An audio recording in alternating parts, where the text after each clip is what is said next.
Dennis Hawkins robbed a bank disguised as a woman. Blonde wig, fake breasts, clown pants. He kept his full brown goatee visible because apparently shaving was optional. Multiple witnesses saw him at 2 stores before the robbery. The dye pack exploded and covered him in red paint. He tried stealing a car by sitting in it without keys. Police arrested him 4 hours after his first costume sighting.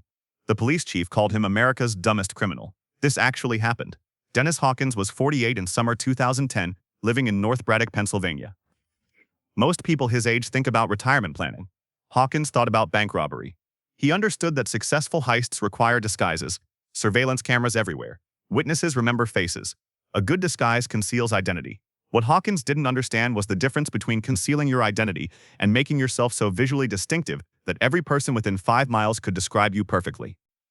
He chose the second strategy with commitment that would have been admirable, applied to anything legal. Saturday, July 24, 2010. Hawkins prepared his costume. Blonde, shoulder-length wig, fake breasts positioned under a sweater by someone who'd clearly never seen actual breasts, bright baggy clown pants, and his natural brown goatee fully visible on his face. He was attempting to disguise himself as a woman while keeping his beard. He'd apparently decided that fake boobs were more important than hiding facial hair. This revealed that Hawkins had never looked at a woman before. The outfit made him look like Mrs. Doubtfire designed by someone having a stroke. 6 feet 2 inches tall, blonde wig, clown pants, full goatee. This wasn't a disguise, this was a visual spectacle. A walking landmark. The kind of thing witnesses remember forever and describe to police with perfect accuracy. Smuff. Hawkins wore this masterpiece to Giant Eagle Supermarket in Edgewood Town Center. Employees noticed immediately, because you notice when a bearded man in a blonde wig and clown pants walks through produce. Multiple witnesses would later describe him in detail. The disguise was working perfectly in reverse. Hawkins left Giant Eagle and walked to Kmart in the same shopping center. Still in full costume. He needed a weapon. Kmart sold BB guns and sporting goods. Hawkins selected one and shoplifted it. Didn't pay, just took it and walked out. Surveillance cameras recorded everything. The footage showed a person in a blonde wig, fake breasts and clown pants stealing a BB gun. This footage would later be shown to a jury who presumably needed several moments to process what they were seeing. Armed and costumed, Hawkins walked 2 blocks to Citizens Bank on McCaig Street in Swissvale. Smire, late morning. Customers inside. Standard banking activity. Then a 6'2" bearded woman in clown pants walked in. Hawkins sat in the waiting area first. A teller offered help. He declined, said he was waiting for someone. This gave everyone extra time to memorize his appearance forever. After several minutes, Hawkins approached a teller and pulled the BB gun, demanded money. The teller looked at this person, blonde wig, clown pants, full goatee, holding what appeared to be a gun, and made the reasonable decision to comply regardless of how ridiculous this looked. Money went into a bag. Hawkins left at normal walking pace. The robbery was successful. He had cash. Everything according to plan except the dye pack hadn't exploded yet. Hawkins walked past the Kmart where he'd shoplifted, past the Giant Eagle where witnesses first saw him. He was moving through an area where multiple people could identify him by his distinctive appearance. He found a tree, stopped behind it, opened the bag. The dye pack exploded. Red dye covered everything. The money, Hawkins, the blonde wig, the fake breasts, the clown pants, the goatee.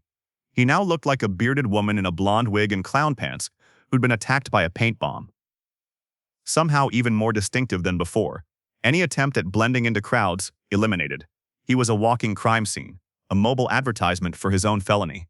He needed transportation immediately, so naturally he decided to steal a car by sitting in it. Hawkins walked to a gas station on Washington Street and Monongahela Avenue.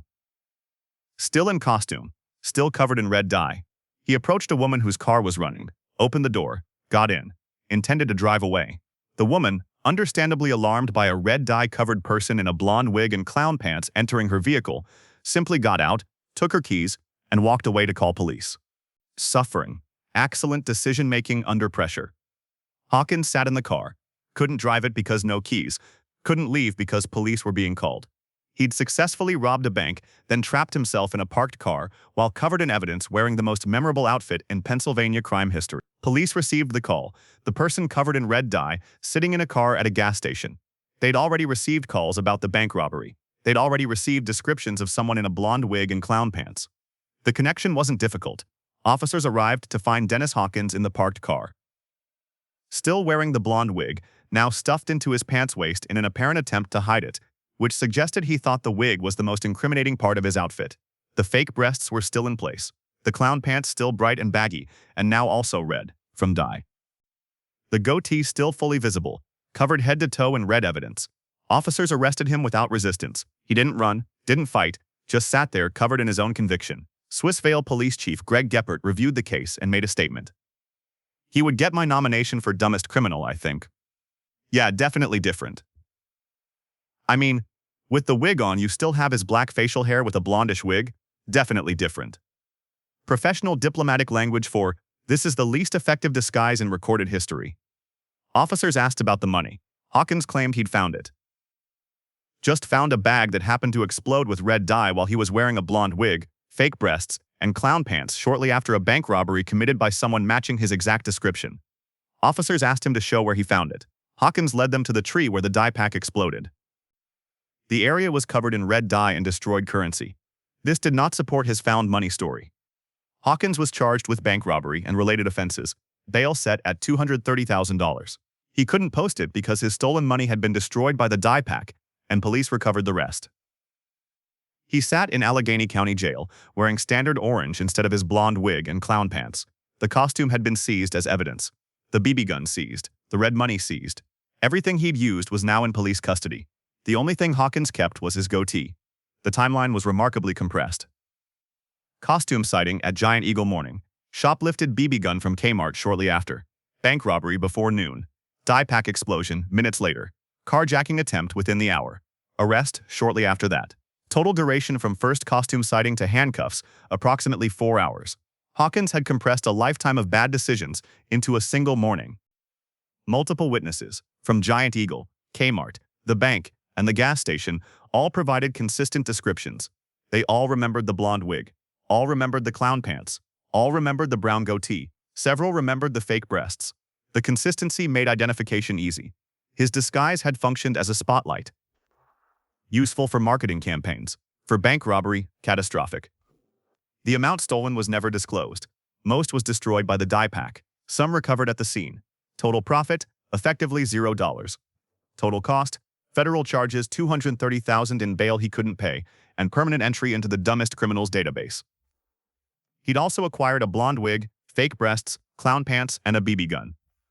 The return on investment was catastrophically negative. Hawkins had one chance to avoid disaster.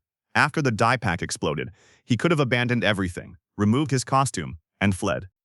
Instead, he went to a gas station in full red-dyed costume and tried stealing a car by sitting in it.